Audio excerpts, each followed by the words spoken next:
السلام علیکم ورحمۃ اللہ وبرکاتہ۔ عزیز طلباء، اس وقت قلب و دماغ فرحت و مسرت اور شادمانی کے جذبات سے معمور ہے، بھرپور ہے۔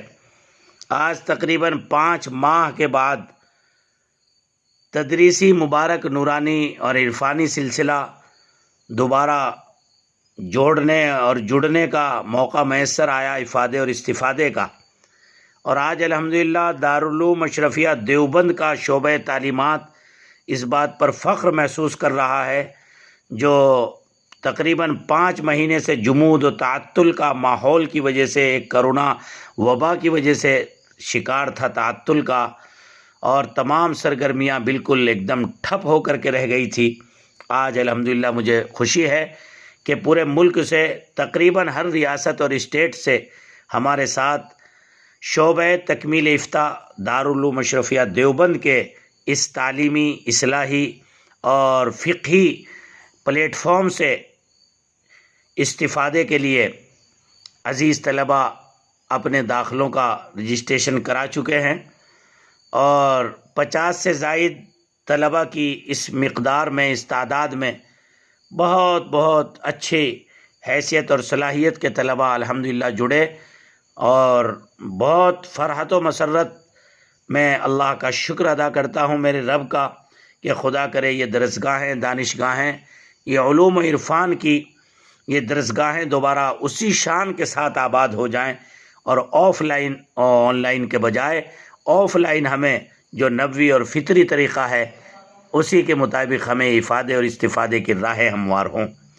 آج کی اس تمہیدی اور بہت مختصر ملاقات میں نے اپنی بات کا موضوع بنایا ہے، چونکہ آپ اس موضوع سے اس وقت متعلق رہیں گے۔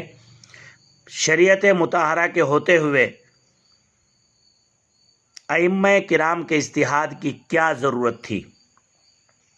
میں مختصراً تمہید میں عرض کر دوں۔ عزیز طلباء، حضور اقدس صلی اللہ علیہ وسلم کی حیات طیبہ میں نماز، روزہ، زکوٰۃ اور حج فرض ہو چکے تھے، اور نماز کے لیے وضو بھی فرض ہو چکا تھا، البتہ فرض، واجب، سنت موقدہ، سنت غیر موقدہ، مستحب، مستحسن اور مباح، مکروہ، تحریمی، مکروہ تنزیہی اور اس انداز کی تفصیلات نہیں تھی۔ حضور پاک علیہ السلام کے زمانے میں احکام کی قسمیں نہیں تھیں، احکام موجود تھے، قسمیں نہیں تھیں۔ صحابہ کرام کے سامنے حضور اکرم وضو فرماتے، صحابہ کرام آپ کو دیکھ کر وضو کرتے۔ نماز کی بھی یہی حالت تھی، فرض و واجب وغیرہ کی تفصیل نہیں گئے وہ۔ حضور اکرم جس طرح عمل کرتے اسی طرح دیکھ کر صحابہ کرام عمل کرتے۔ کسی بات کی کوئی ہنگامی صورتحال پیش آتی تو حضرات صحابہ معلوم کر لیتے، لیکن حضور اکرم کی وفات کے بعد اسلام کو اللہ تعالیٰ نے خوب ترقی عطا فرمائی، اور فتوحات پر فتوحات ہونے لگی، اور مخلوق خدا کثرت سے مسلمان ہونے لگی، اور دین کے دائرے میں مسئلے اور مسائل کی اہمیت بڑھنے لگی۔ آپ میری اس بات کو انتہائی غور کے ساتھ سنیں، چونکہ یہ غیر مقلدیت کا جو فتنہ اس وقت میں پورے ملک اور عالم کو چپیٹ میں لینے کی کوشش کر رہا ہے، اور اہل حق کو راہ حق سے اور جادہ مستقیم سے ہٹانے کی کوشش کر رہا ہے، آپ بالکل گویا کہ ذہنوں کے قریب کر کے اس ضرورت کو سمجھا سکتے ہیں کہ اجتہاد کی اور تقلید کی کیا ضرورت ہے۔ تو جب مخلوق خدا کی کثرت سے مسلمان ہونے لگی اور دین کے دائرے میں مسئلے مسائل کی اہمیت بڑھنے لگی، فرض کس کو کہیں، واجب کس کو کہیں، کن ارکان کے ترک ہونے سے نماز نہیں ہوگی، کن ارکان کے ترک ہونے پر سجدہ سہو آئے گا، اور کس رکن کے ترک ہونے پر نماز ہو جائے گی۔ اب جتنے ارکان نماز میں ان سب کو فرض نہیں کہہ سکتے، البتہ قیاس کی ضرورت پڑی، اور ہر صحابی جو فقیہ تھے وہ اپنے اپنے دائرے میں فتوے دینے لگے، اور مخلوق انہی کے فتووں پر اعتماد کر کے عمل کرنے لگی۔ فتوے دینے کے اعتبار سے 7 صحابہ مشہور ہیں، یہ بات نوٹ کیجئے۔ حضرت عمر بن خطاب رضی اللہ عنہ، حضرت علی بن طالب، حضرت عبداللہ بن مسعود، حضرت عبداللہ بن عمر، حضرت عبداللہ بن عباس رضی اللہ عنہما، حضرت زید بن ثابت، حضرت عائشہ صدیقہ رضی اللہ تعالیٰ عنہا۔ ان صحابہ کرام کو فقہائے صحابہ سے یاد کیا جاتا ہے۔ مظاہر حق جلد اول صفحہ 18 میں اس کی دلیل موجود ہے۔ صحابہ کرام کا دور ختم ہوا تو اللہ تعالیٰ نے اماموں کا دور پیدا کر دیا، ان میں 4 اماموں کے فقہ کو رواج حاصل ہوا۔ یہ بات بھی آپ نوٹ کیجئے، حضرت امام ابو حنیفہ کی پیدائش سن 80 ہجری میں ہوئی اور وفات 150 میں۔ حضرت امام مالک کی پیدائش 95 ہجری میں ہوئی اور وفات 179 ہجری میں ہوئی۔ امام شافعی کی پیدائش 164 میں ہوئی اور وفات 204 میں ہوئی۔ حضرت امام احمد بن حنبل کی پیدائش 164 میں ہوئی اور وفات 241 میں ہوئی۔ یہ چاروں امام مشہور اور حق بجانب ہیں۔ اگرچہ مسائل کے اتحاد میں ان مسائل کچھ اختلاف پایا جاتا ہے، لیکن اللہ تعالیٰ نے ان 4 ہستیوں سے کام لیا۔ ان بزرگوں نے دنیا میں جو فقہی خدمات انجام دی وہ قابل قدر، قابل فخر اور قابل عمل ہیں، جن کے بتائے ہوئے مسائل پر پوری ملت اسلامیہ عمل کر رہی ہے اور انشاءاللہ قیامت تک عمل کرتی رہے گی۔ اور اس کے بعد محدثین کا دور شروع ہوا، انہوں نے بھی اپنی جانوں کو کھپا دیا۔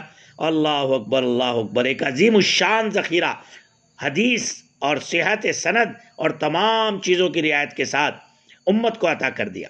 یہ اللہ کا بڑا احسان ہے کہ ایسے اسباب و ذرائع پیدا کر دیے کہ جن کو حق کی تلاش ہے انشاءاللہ وہ راہیاب ہو سکتا ہے۔ اللہ کی عجیب کارسازی ہے کہ اس نے مقربین فرشتے بھی 4، نبی پاک اور دنیا میں اس کی بڑی کتابیں بھی 4، اللہ کے نبی کے خلفاء بھی 4، فقہی مسائل کے لیے امام بھی اللہ نے 4 منتخب فرمائے۔ ہمارے نزدیک چاروں امام برحق ہیں، کہنے کو تو یہ 4 ہیں لیکن حقیقت میں اصول کے اعتبار سے چاروں ایک ہی ہیں، صرف فروعی مسائل میں ان میں کچھ اختلاف ہے۔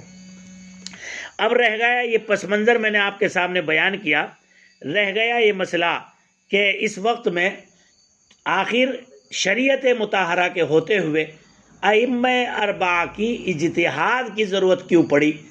تو عزیز طلبہ یہ بات یاد رکھیے کہ جس وقت اسلام جزیرۃ العرب سے نکل کر مصر و شام، عراق و ایران اور دوسرے وسیع و زرخیز اور سرسبز و شاداب خطوں میں پہنچ گیا، جہاں کا نظام تمدن و معیشت، تجارت، انتظام ملکی سب بہت وسیع اور پیچیدہ شکلیں اختیار کر گئے تھے، اس وقت ان نئے حالات میں مسائل میں اسلام کی تطبیق کے لیے اعلیٰ ذہانت، معاملہ فہمی، باریک بینی، زندگی اور سوسائٹی سے وسیع واقفیت اور انسانی نفسیات اور اس کی کمزوریوں سے باخبری، قوم کے طبقات اور زندگی کے مختلف شعبوں کی اطلاع اور اس سے بیشتر اسلام کی تاریخ، روایات اور روح شریعت سے گہری واقفیت، عہد رسالت اور زمانہ صحابہ کے حالات سے پوری آگاہی اور اسلام کے پورے علم ذخیرے قرآن حدیث اور سنت و قواعد پر کامل عبور کی ضرورت تھی۔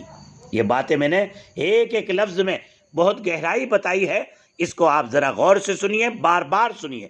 یہ اللہ کا فضل ہے کہ اللہ تبارک و تعالی اور اس امت کی اقبال مندی ہے کہ اس کار عظیم کے لیے ایسے لوگ میدان میں آئے جو اپنی ذہانت، دیانت، اخلاص اور علم میں تاریخ کے ممتاز ترین افراد میں سے ہیں، جن کو ائمہ 4 کہا جاتا ہے۔ اپنے تعلق باللہ، للہیت، قانونی فہمی، علمی انعماق اور جذبہ خدمت میں خاص طور پر ممتاز ہیں۔ ان حضرات نے اپنی پوری زندگی اور ساری قابلیت اس بلند مقصد اور اہم خدمت کے لیے وقف کی۔ انہوں نے دنیا کی کسی جاہ و اعزاز اور کسی لذت و راحت سے سروکار نہیں رکھا۔ امام اعظم ابو حنیفہ کو 2 مرتبہ عہدہ قضا پیش کیا گیا لیکن آپ نے انکار فرمایا، یہاں تک کہ قید خانے میں ہی آپ کا انتقال ہوا۔ امام مالک نے ایک مسئلے کے اظہار میں کوڑے کھائے اور ان کے شانے اتر گئے۔ امام شافعی نے زندگی کا بڑا حصہ اسرت میں گزارا اور اپنی صحت قربان کر دی۔ امام احمد بن حنبل نے تنہا حکومت وقت کے رجحان اور اس کے سرکاری مسلک کا مقابلہ کیا اور اہل سنت کے طریقے پر پہاڑ کی طرح جمے رہے۔ ان میں سے ہر ایک نے اپنے موضوع پر تنہا کام کیا اور مسائل و تحقیقات کا اتنا بڑا ذخیرہ پیدا کر دیا جو بڑی منظم جماعتیں اور علمی ادارے بھی آسانی سے پیدا نہیں کر سکتے۔ یاد رکھیے عزیز طلبہ، امام ابو حنیفہ نے 83,000 مسائل اپنی زبان سے بیان کیے، قرآن و حدیث کی گہرائی اور اس کے تعمق میں غوطہ زنی کر کے، جن میں سے 38,000 عبادات سے تعلق اور 45,000 معاملات سے تعلق رکھتے ہیں۔ فجر الاسلام جلد 2 صفحہ 188 بحوالہ مناقب ابو حنیفہ۔ اسی طرح سے آپ یاد رکھیے کہ امام اعظم ابو حنیفہ رحمۃ اللہ علیہ نے جس قدر مسائل مدون کیے ان کی تعداد 6 لاکھ ہے۔ سیرت النعمان میں اس کو، المدونہ میں جو امام مالک کے فتاویٰ کا مجموعہ ہے، پڑھ سکتے ہیں۔ 36,000 مسائل ہیں۔ اللہ اکبر۔ امام مالک کے فتاوا کتاب العلوم جو امام شافعی کے افادات کا مجموعہ ہے 7 ضخیم جلدوں میں ہے۔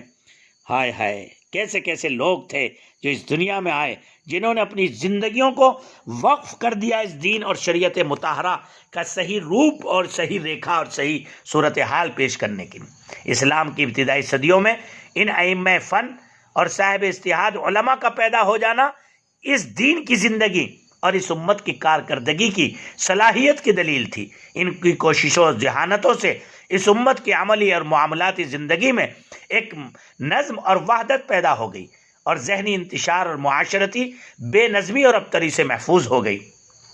یاد رکھیے، اگر یہ نہ ہوتا تو اس وقت میں روم و ایران کی جو قومیں تھیں اور یہ اگر یہ سستی اور ڈھیل سے کام لیتے اور فقہی اجتہاد احکام و مسائل کے استنباط اور استخراج نہ کرتے، اللہ اکبر اللہ اکبر، تو اس وقت میں پھر رومی اور ایرانی قوانین کو اسلامی دنیا پر منطبق کر دیا جاتا۔ اس لیے ضروری تھا کہ پورے اسلامی پھیلاؤ کو اور اس کی وسعتوں کو ایسے دھاگوں میں پرو دیا جائے کہ جو شریعت مطہرہ کی صحیح راہیں ہوں اور جن پر چل کر انسان اللہ کی بندگی کے شعور کو حاصل کر سکے۔ اس لیے کہ نئے حالات اور مسائل سے مسلمانوں کا سابقہ تھا۔ تجارت و زراعت، جزیہ و خراج، محکومین اور مفتوحہ ممالک کے نئے نئے مسائل درپیش تھے اور نئی نئی ضروریات تھی۔ یہ جدید العہد نئے مسلمان براہ راست قرآن و حدیث اور نصوص شریعہ سے استفادہ نہیں کر سکتے تھے۔ اس لیے ائمہ کرام کی، ائمہ اربعہ کی اس وسعت اور پھیلاؤ کے دور میں اجتہاد کی ضرورت پیش آئی تاکہ شریعت مطہرہ کا صحیح علم مسلمانوں تک پہنچے اور مسلمان غیروں کے، ایرانی اور رومی اور دیگر اس وقت میں جو تہذیبیں کام کر رہی تھیں، جو تہذیبیں نہیں بلکہ تخریبیں تھیں، ان کے قوانین سے متاثر نہ ہو جائے اور یہ جدید العہد مسلمان اس کے اندر قوت فیصلہ اور اسلامی احکام کی عظمت پیدا ہو، ان پر چلنا آسان ہو۔ اس وسعت کی وجہ سے ضرورت تھی ائمہ کرام کے اجتہاد کی۔ اس لیے شریعت مطہرہ کے نصوص قرآنی اور احادیث کے ہوتے ہوئے ائمہ کرام نے انہی میں گوتزن ہو کر اور قواعد کی روشنی میں اجتہاد کیا۔ یہ ضرورت تھی اجتہاد کی اور یہی ضرورت ہے تقلید کی۔ آج بھی اس پھیلاؤ اور وسعت کے دور میں اللہ ہم سب کو عمل کی توفیق عطا فرمائے۔ امید ہے کہ آج کی اس مختصر سی مجلس میں آپ نے اس موضوع پر اور اس کی ضرورت کو سمجھا ہوگا کہ شریعت مطہرہ کے ہوتے ہوئے ائمہ کرام کے اجتہاد کی ضرورت کیوں پیش آئی۔ آج کی اس مبارک درس کی محفل میں اتنا ہی۔ ہمارے دیگر حضرات اساتذہ کرام انشاءاللہ آپ سے مخاطب ہوں گے اور میں آپ سے کل پھر کسی خاص موضوع پر انشاءاللہ بات کروں گا۔ آج کا ہمارا یہ تمہیدی ملاقات تھی، لیکن میں نے آپ کے ذہنوں کو صاف کیا تاکہ آپ تقلید جو بنیادی ضرورت ہے اسلام کے صحیح ڈگر اور صراط مستقیم پر چلنے کی اور اس وقت کی ضرورت ہے دنیا کی، سماج کی، اس کی اہمیت کو اور اس کے پس منظر کو سمجھ سکے۔ الحمدللہ مجھے خوشی ہے کہ آج دارالعلوم الشفیہ دیوبند نے اپنے تعلیم کے شعبے اور بالخصوص شعبہ تکمیل افتاء کا آغاز کر دیا ہے۔ اللہ اپنے فضل خاص سے اس مبارک دن بدھ میں اس کے جو ہمارے اکابر کی روایت رہی ہے، اس تعلیمی آغاز کو اللہ بے حد قبول فرمائے۔ السلام علیکم ورحمۃ اللہ وبرکاتہ۔